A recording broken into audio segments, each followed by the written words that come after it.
당장 어젯밤부터 여의도는 회오리 바람이 불기 시작했습니다. 자유한국당 내부에서는 홍준표 대표의 완전한 사퇴를 요구한다. CVID적 사퇴를 원한다는 그런 목소리가 나왔습니다. 불가역적이네요. 예. 아주 쓴웃음이 나왔는데 CVID적 사퇴를 하라. 어젯밤에 그 당협위원장들이 당사에 나타나서 사퇴 요구 시위를 벌였는데 아이고 엄청난 홍역이 있을 것 같습니다. 사퇴라는 거는 이제 대표직 사퇴잖아요. 예. 근데 제가 봤을 때는 이 정도면 정계 은퇴 사안이고 그리고 CVID적 표현으로 하면은 정계 강퇴죠. 불가역적인 거니까. 이게 사실은 이제 이번에 그 패인이 이제 홍준표 대표의 지나친 스트롱맨 전략 때문이었다. 이런 분석도 사실 있기 때문에 뭐 주변 이야기 듣지 않고 그냥 자신의 어떤 명망과 또 자신의 리더십으로 돌파하겠다고 했는데 정면으로 벽에 부딪힌. 그 사실 당 내에서도 자신의 낙선이나 자신들의 어떤 캠페인 실패를 누군가에게 책임을 돌리고 싶은 사람들이 분명히 있을 겁니다. 선거 때마다 그렇습니다. 그러면서 스스로들의 어떤 정치력을 이어가려고 하는 집단들도 분명히 있을 거기 때문에 예. 좀 전면에 사실 당 대표로서의 임기는 남아 있는 거잖아요. 그럼에도 불구하고 지금 어떤 선택을 강요받고 있는 것일 수도 있다라는 생각이 들어요. 예. 그리고 지금 자유한국당 내에서도 그 지도부가 있잖아요. 예. 여러 사람으로 구성되어 있고 다 공동 책임인데 이게 홍준표 대표 한 명의 잘못으로 또 다 슬쩍 떠넘기고 본인들은 마치 아무 잘못이 없고 자기도 피해자인 것처럼 분명히 그렇죠. 행동하는 사람들이 있을 겁니다. 퉁치고 그걸 잘 가려는 보셔야 것도 됩니다. 예. 그 홍준표 대표의 주목할 부분은 자기 정치 부분인 것 같아요. 그러니까 이분은 끝없이 자기 정치를 하시고 계시거든요. 그러니까 지난 대선 동안에도 그 대선 운동 기간을 본인의 어떤 이제 당 조직, 그 어떤 조직을 구축하는 그런 기점으로 삼았고 이번에도 그런 것 같습니다. 그러니까 이번 선거는 지는 선거다, 지는 선거다라는 판단은 섰는데 이 지는 선거에 내가 무엇을 남길 것인가, 그렇죠. 홍준표가 무엇을 남길 것인가, 거기서 이제 그 어떤 야당의 선명한 상징성, 그런 언젠가 다시 찾을 것이다. 이 강한 야당, 싸울 수 있는 야당 지도자를 다시 원하게 될 것이다라는 이제 그런 계산으로 자기 정치를 하셨는데 좀 잘 못하셨죠. 그런 생각을 문재인 대통령 집권 초가 아니라 어느 중반기 이후에나 그렇게 구상을 했다면 얼마나 좋았을까 하는 그런 생각도 굉장히 듭니다. 특이한 점이 예. 지난번 대선에서 패배했던 주요 정당 후보자들이 너무나 성급하게 정치전문에 바로 다 나왔잖아요. 안철수 후보 포함해서. 네, 유승민 의원도 그렇고 네. 뭐 굉장히 좀 의아하고 당황스러운 상황이었는데 그러니까 문재인 대통령의 지지도를 인정하지 않았던 것 같아요. 이유가 뭔지 궁금해요. 왜 그랬을까? 그래서 우리 수요일마다 나오시는 박시영 윈즈코리아 예. 부대표는 네네. 오늘 SNS에 이런 글을 남겼습니다. 드디어 대선이 끝났다. 네. 또 그런 것도 있습니다. 뭐냐면 대선을 그분들이 준비를 오래 하셨잖아요. 네, 근데 예, 그 예. 그림은 2017년 12월에 맞춰 있었어요. 그런데 그게 5월 해버리니까 일찍 땡겨서. 이 기간 동안에 예.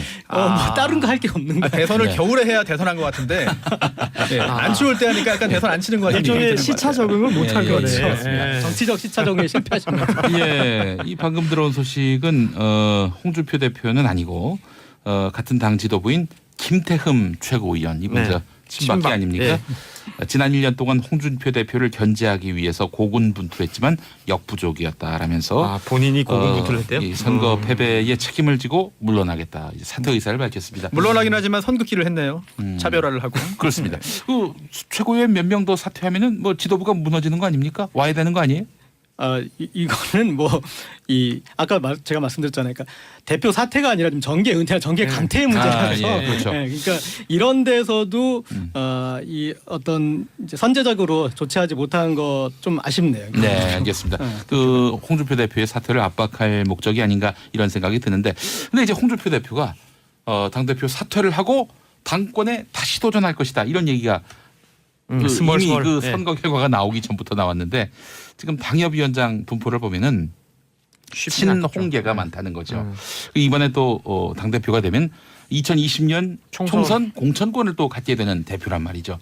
그래서 다시 도전할 것이다 이런 얘기가 나오는데 이 부분 어떻게 보세요? 저는 좀 이 계산이 좀 복잡할 것 같은데요. 그러니까 무슨 얘기냐면 정계 개편이나 그것도 견적이 나와야지 그게 좀 어떤 그림을 그려볼 수 있는데 사실 좀 견적이 잘 안 나오거든요. 그러니까 견적이 안 나온다는 얘기는 뭐냐면 지난 이 지방선거에서도 서울시장 후보나 보면 돌고 돌았잖아요. 그렇죠. 예, 예. 네, 가장 중요한 사실 지방선거는 이코어를 서울시장 선거예요. 그러니까 서울시장을 보고 네. 전국 선거에 어떤 그 되는데 사실은 김문수 후보로 그냥 엉겁결에 갈 수밖에 독립한 없었던. 네. 거잖아요. 그러니까 네. 지금 이 자유한국당이 당권 재편할 때도 당 대표의 하마평이 나오면서 비슷한 양상이 벌어질 거예요. 예. 네. 그러니까 이름들이 뭐 김무성이니 이완군이 나오는데 뭔가 2% 부족한 것 같고 이건 좀 아닌 것 같고 그런데 또 뭔가 세울 만한 사람은 이번에 좀 꽁무니를 뺄 타이밍이에요. 네. 여기 들어가 가지고 얻을 게 없다는 거죠. 예, 그렇죠. 나중에 뭔가 나를 제대로 옹립하면은 아하. 그때 불러줘. 뭐 이를테면 제가 오세훈 전 시장이면 전 기다리겠어요. 네. 여기 와가지고 하이에나처럼 지금 당권을 먹으려고 덤비지 않고 당이 정말 이렇게 어려우니 재정비가 되고. 예. 그래서 했을 때 그러면 내가 짜잔 하고 나와가지고 정돈을 해주거나. 그런데 지금 보면은 내가 홍준표보다 못한 게 뭐야? 라는 분들이 먼저 좀 드라이브를 거신 상황이거든요. 네. 그래서 좀 이제 복잡해질 거고, 그러니까 홍준표 대표 같은 경우에 그러면은 저들이 또 나와서 좀 소란을 떨어지면 내가 다시 또 권토중래할 공간도 열리지 않겠느냐 그런 계산들이 좀 있을 것 같아요. 그래서 네. 좀 되게 복잡할 것 같습니다. 저는 홍준표 대표가 설마 나오겠나 싶지만 나온다면은 그래서 만약에 우리나라 정치판은 항상 설마예요. 네. 당 대표가 된다면은 아마 그러면 또 보수 정당의 어떤 정계 개편이 불을 붙이게 되지 않겠는가 하는 생각이 듭니다. 홍준표 대표가 다시 나오면 네. 여권 지지자들이 무지하게 환호하겠죠. 그래요. 또 근데 저는 뭐 상상입니다만 홍준표 현 대표가 사퇴하고 다시 나온다고 해도 자유한국당에 소속된 의원들이 일사불란하게 대대적으로 뭐 이탈하거나 새로 정당을 창당하거나 또는 바른미래당으로 뭐 이제 가거나 이럴 가능성 별로 안 커 보이거든요. 저희가 그 2부 망천을 좀 패러디해서 네. 말을 하나 만들어 드리면 네. 아마 이바망한 정도 될 것 같습니다. 예. 이혼하면 바른미래당, 망하면 한국당. 네. 자, 이 자유한국당에서 바른미래당이 떨어져 나왔을 때 이 친모라는 배 같으니까 그렇죠. 이쪽으로 이렇게 이배로 이제 어떤 그 옮겨 탈출선으로 타는. 가자. 근데 네. 가보니까 야 탈출선이 더 위험하다. 그러면서 다시 침몰하는 배로 가자. 그랬더니 정말 다시 침몰하고 있는 거죠. 지금. 예. 고재열 기자님의 개인 의견이었습니다. 예. 오늘따라 유난히 말이 없으시네요. 제가 저기 뭐야 뭐가 두려우신가요? 두렵다기보다는 여간 덥습니다 날이. 네, 근데 더워서. 정말 이부망천은 예. 이게 어감도 딱 굉장히 좀 재미있고 그래가지고 네. 앞으로 여러 차례 아주 변주될 것 같습니다. 활용될 것 아이고, 같은데 그래요. 내로남불 이후에 최고의 사자성어다라는 평가가 있더군요. 300만 인천 시민, 90만 부천 시민 여러분 정말 부천이 90만이나 됩니까? 그럼요. 100만 가까이 굉장히 됩니다. 큽니다. 그러면은 네. 조금만 더 넘으면 광역시 요건이 되네요. 요건은 되죠. 인천, 부천, 뭐 부평, 뭐 네. 서울 관련해 가지고 여러 가지 논의들은 뭐 그동안 수십 년 동안 있었죠. 예. 알겠습니다. 자, 바른미래당하고 자유한국당이 그 선거 이후에 그 보수 대개편과 함께 연합하는 것은 아니겠는가? 뭐 합당까지 가지 않겠는가? 뭐 그렇게 이제 좀 계산하는 분들이 있던데요. 근데 이제 바른미래당 내부에서 호남 출신 의원들 이분들 국민의당 출신들. 네. 출신들이겠죠. 이분들의 반발이 또 상당할 것 같아서 이 어떻게 될지 모르겠어요. 또 민주평화당과 더불어민주당이 또 연합 연대 나아가서 합당까지 할지 이것도 주목되고요. 바른미래당 내에서 말씀하신 것처럼 이제 호남 출신 그 국민의당에서 오신 분들이 예. 본인들을 보수라고 얘기하는 것에 알레르기적 반응을 보이잖아요. 그래서 사실은 초기에 그 당원인가요? 거기 뭐 합리적 보수라는 표현을 넣으려고 했는데 그분들이 반대해가지고 중도라는 표현을 썼죠. 중도라는 네. 표현으로. 예. 급등주의.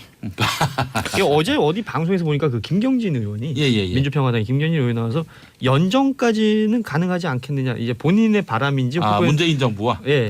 그러니까 지금 더불어민주당이 워낙에 지금 이제 독보적이니까 민주평화당은 그것과 궤를 같이 할 수 있다. 예. 적어도 이 호남 내에서의 민주당의 어떤 실책을 본인들은 알지만 본인들이 이제 국회 안에서 할 수 있는 역할은 그런 것이다. 네. 라고 얘기를 먼저 던지는데 그 옆에 표창원 의원이 앉아 있었는데 예. 답을 안 하더라고요. 제가 이 지금 정계 개편 이렇게 견적이 안 나온다고 말씀드렸는데 예, 보면은 갈라질 이유들은 되게 많아요. 그렇죠. 네, 갈라질 이유들. 지금 유승민 대표, 안철수 후보 사이도 어떻게 보면 뭐 거의 뭐 그렇죠. 이게 이혼 얘기 나오니까 우리가 별거 부부 정도라고 할까요? 네. 같은 당을 하지만 이분들은 이제 어떤 갈라설 이유밖에 남지 않은 것 현재 같다라는. 각방 쓰고 있는 거죠. 네, 예, 예. 그 안에서 또 이 호남 의원들은 또 생각이 또 다르고 예, 그리고 이번에 이 민주평화당 같은 경우에는 호남에서 어떤 존재감을 거의 심지 못했고 네. 그래서 여러 가지 요인들이 있는데 그들이 모일 힘이 잘 보이지 않아요. 예. 그러니까 뭉칠 힘이 보이지 않기 때문에 네. 그래서 사실 그리고 이제 더불어민주당 같은 경우는 뭐랄까 조금 오늘 좀 제가 이제 좀 거친 표현들 많이 썼으니까 하나만 더 쓰면 네. 우리 이제 마케팅에서 땡처리라는 표현을 썼는데 정계 개편의 여러 회오리들 지난 다음에 마지막에 예. 더불어민주당이 그런 땡처리로 이제 최종 정리를 하지 않을까 싶습니다. 예, 예. 역시 고재열 기자의 개인 의견이었습니다. 예.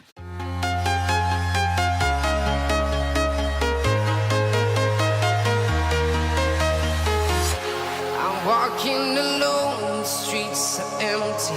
The only thing I can see is my own silhouette. 자신의 어떤 명망과 또 자신의 리더십으로 돌파하겠다고 했는데 정면으로 벽에 부딪힌. 그 사실 당 내에서도 자신의 낙선이나 자신들의 어떤 캠페인 실패를 누군가에게 책임을 돌리고 싶은 사람들이 분명히 있을 겁니다. 선거 때마다 그렇습니다. 그러면서 스스로들의 어떤 정치력을 이어가려고 하는 집단들도 분명히 있을 거기 때문에 예. 좀 전면에 사실 당 대표로서의 임기는 남아 있는 거잖아요. 그럼에도 불구하고 지금 어떤 선택을 강요받고 있는 것일 수도 있다라는 네. 생각이 들어요. 예. 그리고 지금 자유한국당 내에서도 그 지도부가 있잖아요. 예, 예. 여러 사람으로 구성되어 있고 다 공동 책임인데 이게 홍준표 대표 한 명의 잘못으로도 다 슬쩍 떠넘기고 본인들은 마치 아무 잘못이 없고 자기도 피해자인 것처럼 분명히 그렇죠. 행동하는 사람들이 있을 겁니다. 퉁치고 그걸 잘 가려는 보셔야 것도 됩니다. 예, 예.